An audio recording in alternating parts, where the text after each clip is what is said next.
Dear students, I am Professor Hamdani Rizwana and I heartily welcome you in my video lectures. In this video, I will explain the law of diminishing marginal utility.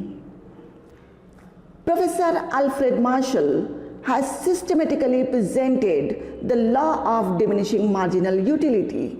He was the famous exponent of the MU analysis. He presented the law with certain assumptions. Let us understand the assumptions of the law. The first assumption is all the units of a commodity must be same in all respect. It means that एक consumer जिस commodity का consumption कर रहा वो हर तरह से identical होना चाहिए. उसका shape, size, colour, design, taste, everything should be homogeneous, identical, same from every angle, from every respect. ऐसा नहीं कि चाय का पहला कप और उसका टेस्ट एक आम सी चाय का टेस्ट हो और अगर आप दूसरा कप पी रहे हो तो वो ताज होटल की चाय का टेस्ट देती हो, तीसरा कप इलायची वाली चाय हो और चौथा कप मलाई वाली चाय हो. No no, not at all. All the units should be identical in every respect from every angle if the law is to be applicable. The second assumption is the habit, taste, preferences of the consumer remain unchanged. It means that habits, taste and preferences will remain constant. There will be no change at all. ऐसा नहीं कि पहले आपको cotton का dress बहुत पसंद था और अब सिंथेटिक क्लॉथ ज़्यादा पसंद आ गए. पहले भी कॉटन का ड्रेस पसंद था और आज भी वही आपकी पसंद है. There will be no change in taste, preference and habit of the consumer. The third assumption is the units of the good must be standard. Dear students, her commodity को यूज़ करने का एक स्टैंडर्ड होता है, एक size होती है, उसका एक यूनिट होता है. फॉर एग्जाम्पल, पानी हम गिलास से पीते हैं and suppose a person is very thirsty और अगर आप उसे पानी गिलास में देने की बजाय स्पून से पानी पीने के लिए देंगे तो सेकंड स्पून ऑफ वाटर उसके सेटिस्फैक्शन को बढ़ा देगा, उससे सेटिस्फैक्शन कम नहीं होगा. Dear students, the next assumption is there must be continuity in consumption. It means that किसी भी कमोडिटी का अगर हम कंजम्पशन कर रहे हो तो उसमें कंटिन्यूटी होना चाहिए. There should be no time gap at all. आप चाहे आइसक्रीम खा रहे हो, खाना खा रहे हो, जूस पी रहे हो या चाय पी रहे हो, किसी भी कमोडिटी का कंजम्पशन कर रहे हो उसमें कंटिन्यूटी होना चाहिए. ऐसा नहीं कि सुबह सवेरे आपने एक कप चाय पी ली, 3-4 घंटे के हेक्टिक वर्क के बाद फिर आपने चाय पी और फिर शाम की चाय का मज़ा ले रहे हो. There should not be any time gap or interval between the consumption of one unit and the another unit. There should be continuity in consumption. Another assumption is there should be no change in the price of substitute goods. Substitute goods की price में कोई change नहीं होना चाहिए. For example, चाय का substitute coffee है तो कॉफ़ी की प्राइस कांस्टेंट रहना चाहिए. Next assumption is MU of money is constant.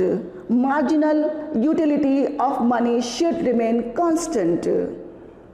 Actually, Professor Marshall measured MUs in terms of money. और अगर मनी के फॉर्म में यूटिलिटी को मेजर करना है तो MU को कांस्टेंट ही रखना होगा. Second thing, according to professor Marshall, अगर एक कमोडिटी के लिए एक पर्सन उसकी जो कीमत, जो प्राइस अदा करने के लिए तैयार है उसे उतनी ही यूटिलिटी मिलेगी. अगर वो 1 kg एप्पल के लिए 100 रुपीज़ देने के लिए तैयार है तो उसे 100 यूनिट्स का ही सेटिस्फैक्शन मिलेगा. This is what the assumption given by Professor Marshall. Then next assumption is cardinal measurement of utility. According to Professor Marshall, utility is a cardinal concept. It means that utility is measurable and countable. एक एक शख्स ये बता सकता है कि अगर वो एक एप्पल खाता है तो उसे कितने यूनिट्स का सेटिस्फैक्शन मिलता है? फॉर एग्जाम्पल 20 यूनिट्स का। इवन एक पर्सन, एक इंडिविजुअल कंपैरिजन भी कर सकता है कि उसे एप्पल खाने से 20 यूनिट्स का सेटिस्फैक्शन मिला और मैंगो खाने से 30 यूनिट्स का सेटिस्फैक्शन मिला, और इस तरह वो कह सकता है कि उसे एप्पल से कम सेटिस्फैक्शन और मैंगो से ज़्यादा सेटिस्फैक्शन मिला। The last assumption is consumer is rational. Consumers means we buyers. Rational means अक्लमंद। So एक कंज्यूमर को रैशनल मीन्स अक्लमंद होना चाहिए। किसी पागल या दीवाने पर इकोनॉमिक्स लॉज का एप्लीकेशन नहीं होता। And the aim of a rational consumer is to maximise total utility with given income. Dear students, if all the assumptions are followed, the law of diminishing marginal utility will be applicable. Now come to the statement of the law. Professor Alfred Marshall stated the law as the additional benefit a person derives from a given increase of his stock of a thing diminishes with every increase in the stock that he already has. Or as the consumer consumes more and more units of the same commodity, marginal utility derived from each additional units goes on diminishing. It means that हम किसी भी commodity का consumption इसलिए करते हैं कि उससे हमको यूटिलिटी मिलती है, उससे हमको सेटिस्फैक्शन मिलता है। मगर इसी कमोडिटी का अगर हम कंटिन्यूअस कंजम्पशन करें तो इससे मिलने वाली यूटिलिटी कम और कम होते जाती है, और यही यूटिलिटी ज़ीरो और फिर निगेटिव हो जाती है। And this is totally a psychological phenomena. Dear students, the law is based on two important facts. Number one, while the total wants of a person are virtually unlimited, each single want is satiable. Therefore, as an individual consumes more and more units of good, intensity of his want for the good goes on decreasing, and at certain point where individual no longer wants any more units of good, that is, marginal utility of a good becomes zero. Second fact is, the different goods are not perfect substitutes for the satisfaction of various particular wants. When an individual consumes more and more units of a good, the intensity for the good diminishes. Dear students, of course, wants are unlimited. Goods are not perfect substitutes, but each single want is satiable. Since morning till late night, we consume a lot of commodities. But you may observe that कि अगर हम एक single commodities का continuous consumption करते हैं तो इससे मिलने वाली इंटेंसिटी कम होती जाती है, उसकी चाहत कम होती है, दिल नहीं करता कि उस कमोडिटी का और हम कंजम्पशन करें। And that is why utility goes on diminishing from that commodity. And this is what a totally psychological phenomena, and this is law of diminishing marginal utility. You may observe that कि आप बहुत सारी commodity का consumption करते हैं। अगर आप कपड़े की दुकान पर जाते हैं या ऑनलाइन शॉपिंग करते हैं, और अगर आप पहला ड्रेस खरीदते हैं तो आपको बहुत सेटिस्फैक्शन मिलता है, दूसरा खरीदते हैं तो आप खुश तो ज़रूर होते हैं, मगर सेटिस्फैक्शन पहले के कंपैरिजन में आपको कम मिलता है। तीसरे ड्रेस पर यह सेटिस्फैक्शन और कम हो जाता है, और आप चौथा, पांचवा, छठा ड्रेस अगर आप खरीद लेते हैं तो उसके बाद आप शॉपकीपर को कहते हैं कि नहीं नहीं, अब और ड्रेस नहीं चाहिए, बिकॉज आपकी इंटेंसिटी उस कमोडिटी की कम हो गई है, आपका सेटिस्फैक्शन मैक्सिमम हो गया, आपकी यूटिलिटी ज़ीरो हो गई है। और उसके बाद भी अगर दुकानदार कहता है कि ये ले लीजिए, बिल्कुल नया आया है, न्यू ट्रेंड है, सबसे पहले आपको बताया है, आप ले तो लेंगे मगर उसे सेटिस्फैक्शन नहीं मिलेगा। घर आने के बाद ऐसे 2-4 ड्रेस आप दूसरों को दे देंगे, जो ड्रेस आप दूसरों को दे रहे हैं that is your disutility. Take another example, अगर आप शादी की दावत में या किसी भी दावत में जाते हैं तो पहली प्लेट खाते हैं तो आपको बहुत सेटिस्फैक्शन मिलता है, दूसरी प्लेट से सेटिस्फैक्शन कम होता है, तीसरी प्लेट से और कम, चौथी प्लेट पर आप कहते हैं कि बस बस आई एम फुल और नहीं चाहिए। I am full means your satisfaction is maximum, your marginal utility has become zero. और अगर मेहमान आपको ज़बरदस्ती और खिला दे तो आपके पेट में तकलीफ होती है। आपके पेट की तकलीफ, आपके पेट का दर्द डिसयूटिलिटी की तरफ इशारा करता है।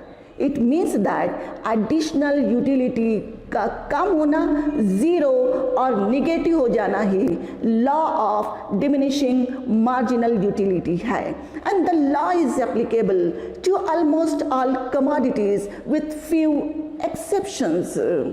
Now let us understand the law with one more example. We know that wants are unlimited, goods are not perfect substitute, but each single want is satiable. और हमारे दिल में, हमारे दिमाग में कभी भी किसी चीज़ की डिज़ायर और चाहत आ जाती है। Suppose there is an individual, he wants to have gulab jamun और उसकी इंटेंसिटी बहुत है, बस उसका दिल हो रहा है कि मुझे गुलाब जामुन खाना ही है। और जब वो पहला गुलाब जामुन खाता है तो उसे ढेर सारा सेटिस्फैक्शन मिलता है, फॉर एग्जाम्पल 12 यूनिट्स का। जब वो दूसरा खाता है तो बहुत खुश होता है, इसे सेटिस्फैक्शन भी मिलता है, मगर पहले गुलाब जामुन के कंपैरिजन में कम मिलता है, फॉर एग्जाम्पल 10 यूनिट्स का। तीसरा गुलाब जामुन खाता है तो उसे अच्छा तो लगता है, लेकिन एडिशनल यूटिलिटी और कम हो जाती है, फॉर एग्जाम्पल 8 यूनिट्स। चौथे पर उसकी यूटिलिटी और कम हो जाती है, उसका सेटिस्फैक्शन और कम हो जाता है, इट बिकम्स 6 यूनिट्स। पांचवा खाता है और यूटिलिटी कम हो जाती है, दैट बिकम्स 4 यूनिट्स ओनली। और जब वो छठा खाता है तो उसकी ज़बान पर किसी भी किस्म का टेस्ट नहीं होता, वो बोलता है कि अब मुझे और नहीं खाना है। जब उसकी यूटिलिटी ज़ीरो हो गई, इट मीन्स दैट उसका सेटिस्फैक्शन मैक्सिमम हो गया। और उसके बाद भी अगर वो कंजम्पशन करता है तो उसे यूटिलिटी तो नहीं मिलती, बल्कि उसे डिसयूटिलिटी मिलती है, उसकी यूटिलिटी निगेटिव हो जाती है। So the example shows that mu decreases, diminishes, becomes zero and negative because intensity of the commodity declines. Now we will understand the law with the help of the table. Look at the table. The first column shows the units consumed 1, 2, 3, 4, 5, 6, 7, 8. Second column shows the total utility and third column marginal utility. You may observe that marginal utility diminishes continuously because of continuous consumption and becomes zero and then negative. Total utility increases because mu is positive. It becomes maximum, then start declining. Let us see the figure to understand law of diminishing marginal utility. TU curve is continuously increasing, becomes maximum, then start declining. Then mu curve is continuously declining, becomes zero and then negative. When mu declines, Tu increases because mu is positive. When Tu becomes maximum, mu becomes zero. And when mu starts declining, or not declining, sorry, when mu becomes negative, Tu starts declining.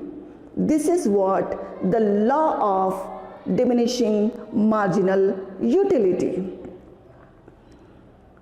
Dear students, let us see once again the relation between TU and MU. TU means total utility and MU means marginal utility. When TU rises, the MU diminishes. When TU is maximum, the MU is zero. When TU is diminishing, the MU is negative. There are certain commodities and certain things on which the law is not applicable. Those are the exceptions of the law.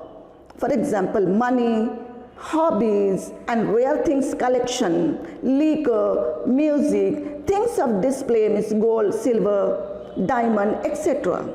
The importance of the law is law of diminishing marginal utility is the basis of law of demand, and it shows why the demand curve slopes downward. Thank you. Thanks a lot.